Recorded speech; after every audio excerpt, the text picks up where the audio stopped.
Welcome to the lecture on individual level control theories. Let's get started.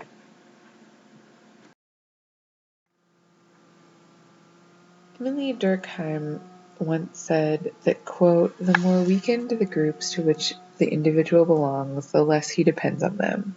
The more he consequently depends only on himself and recognizes no other rules of conduct than what are founded on his private interests," unquote. Control theories assume that delinquent acts result from when an individual's bond to society is either weak or broken. Since these theories embrace two highly complex concepts, that being the bond of the individual to society, so bond and society being a highly complex concepts, it is not surprising that these theories at one time or another have formed the basis of explanations of most forms of odd or unusual behavior. It is also not surprising that control theories have described the elements of the bond to society in many ways, and that they have focused on a variety of units as the point of control, or a variety of different elements of society as the point through which control of society and control of individuals is managed. Most theories start off with the idea that it is normal for people to follow the law and only rare individuals want to break the law. However, control theories take the opposite approach. They assume that if it wasn't for laws and other norms in society, people would do terrible things due to the power, excitement, or benefits that they would achieve from doing these terrible things. This idea is rooted in Durkheim and his thoughts on the bond individuals form with and to society. Durkheim's bond has four different elements: attachment, commitment, involvement, and belief. And all four of these elements of the bond are important in social control theory.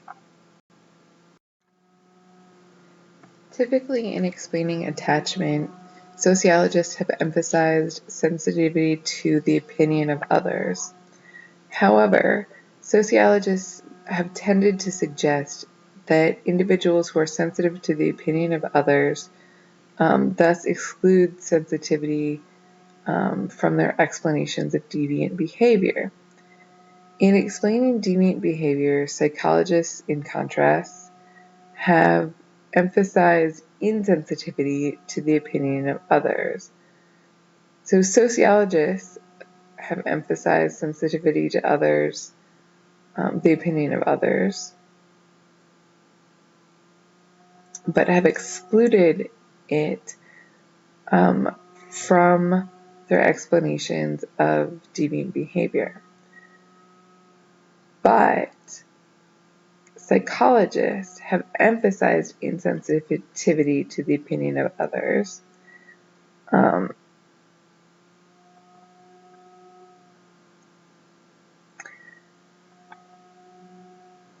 Psychologists have also tended to ignore variation and, in addition, tie sensitivity to other variables.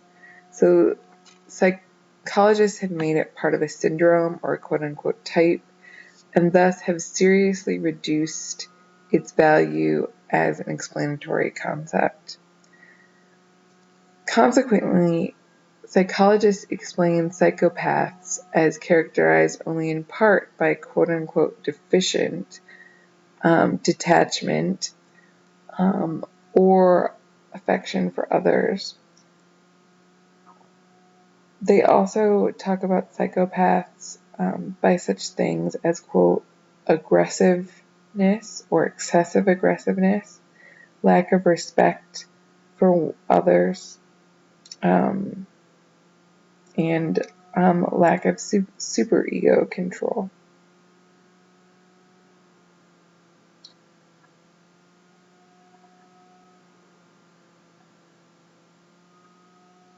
These are all things that are used to define psychopathy.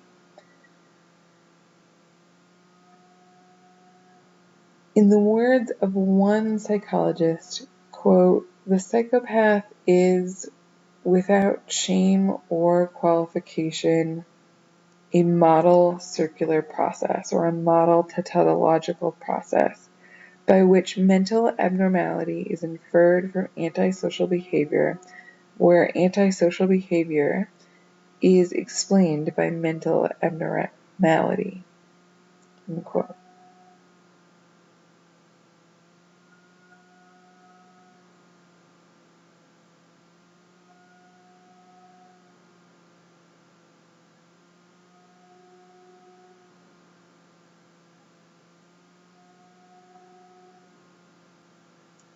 The problem of diagnosis, tautology, and name-calling can be avoided if the dimensions of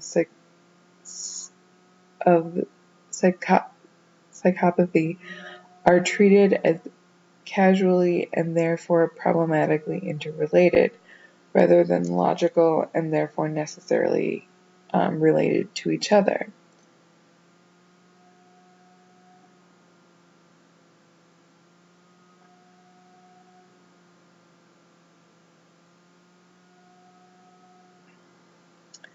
Attachment, therefore, or lack thereof, is not merely a symptom of psychopathy. Really, it is being psychopathic. Lack of conscience is just another way of saying the same thing. And violation of norms then may be a consequence.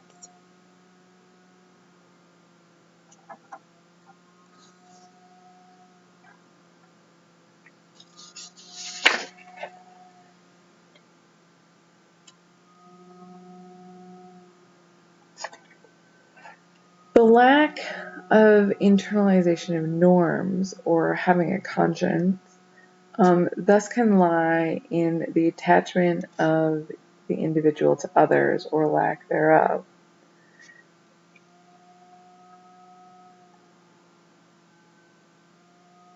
Changes or variation in behavior can thus be explained in a way that it is not when notions of internalization of the superego are used, but rather when a number of deviant acts have been committed. For example, one is more likely after a divorce to commit deviant acts such as suicide because one's internal control has already been lost through divorce, and thus one is more likely to commit crime.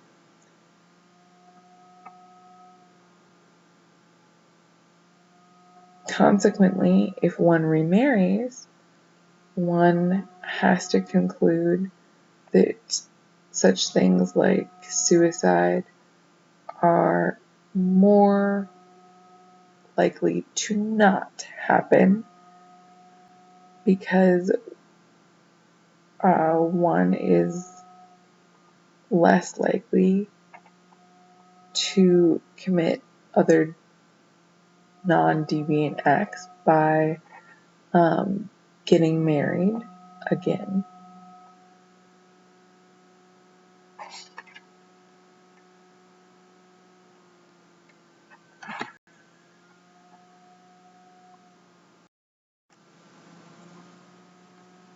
The next of the four important elements is commitment.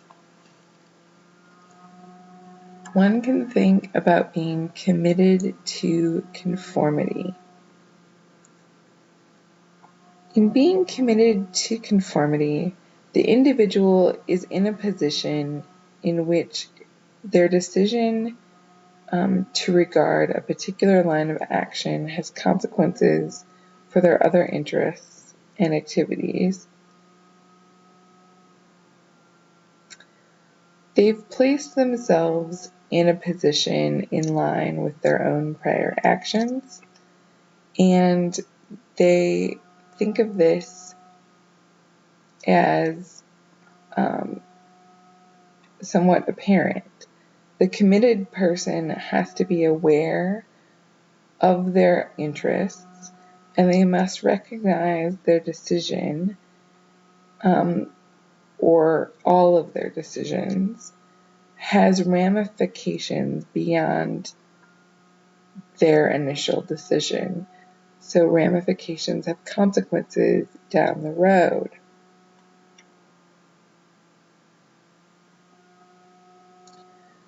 This falls in line with the fact that the individual's position that they are currently in is due to their prior actions.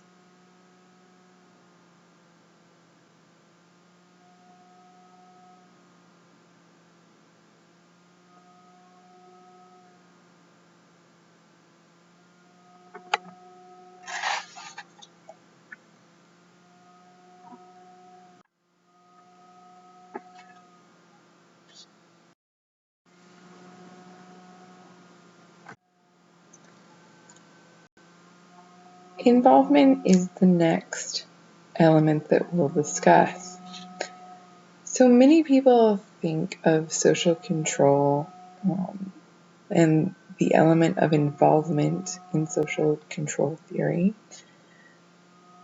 as, in short, owing a life of virtue to the lack of opportunity to do otherwise. Time and energy are limited, and can only be spent in so many different ways.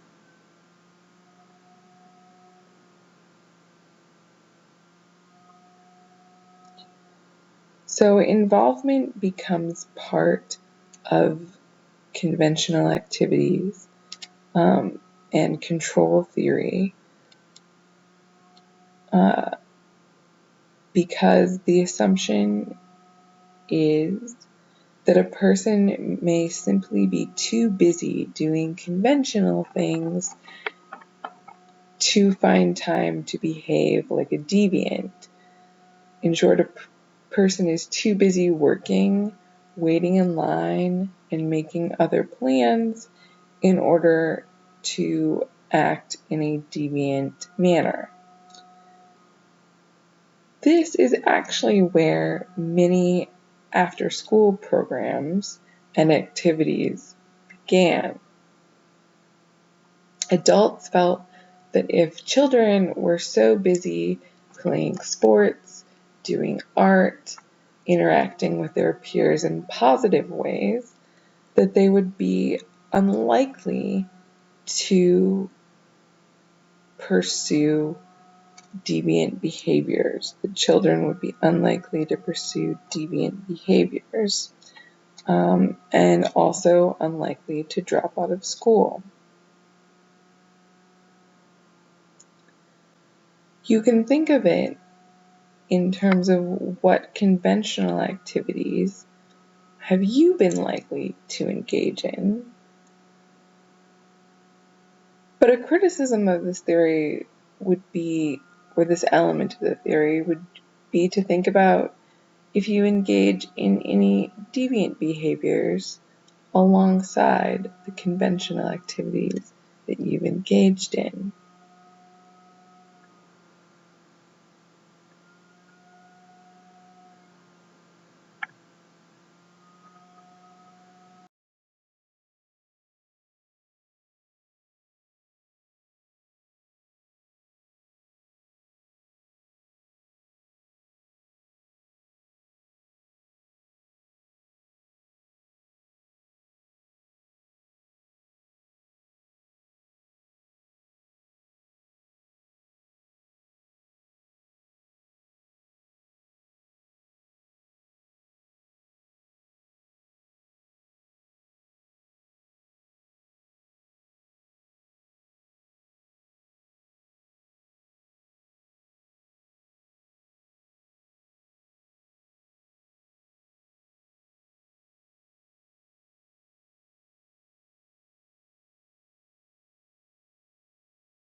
Control theories have typically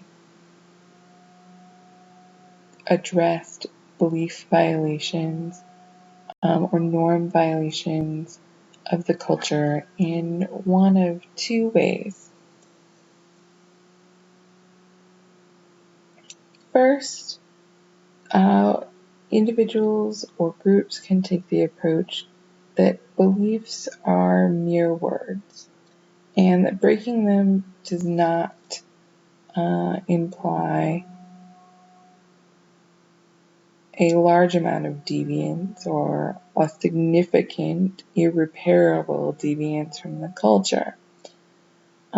Essentially, beliefs are just words, and that breaking them means very little.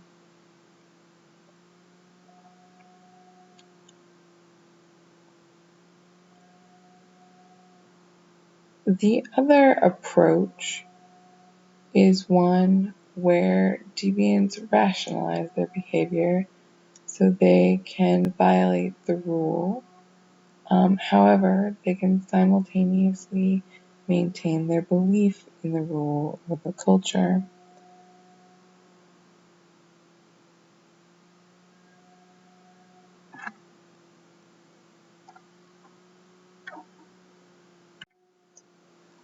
One thing to consider is how, when you have violated your own beliefs or acted outside of a way that you would consider within your belief system, or your culture's belief system, has your reason aligned more with the thought that beliefs are just words, or has your reason aligned more with the idea that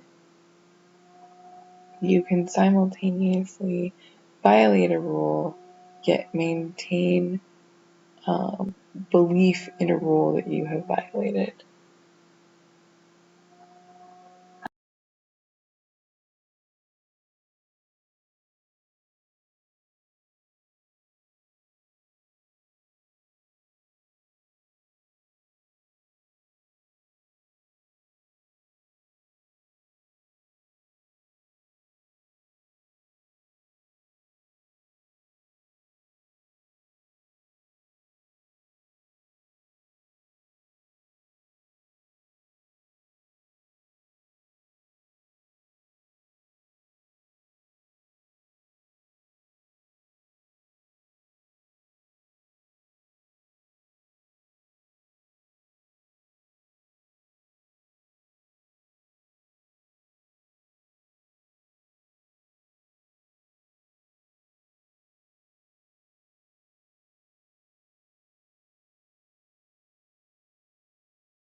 So with this comes a couple different possibilities. One is to agree with the assumption and think that all youth want to be deviant, but only the youth who live in societies, or societies and families without effective controls will actually be deviant. The other option is to disagree with the assumption and argue that some youth do not want to be deviant, whereas others will do want to be deviant.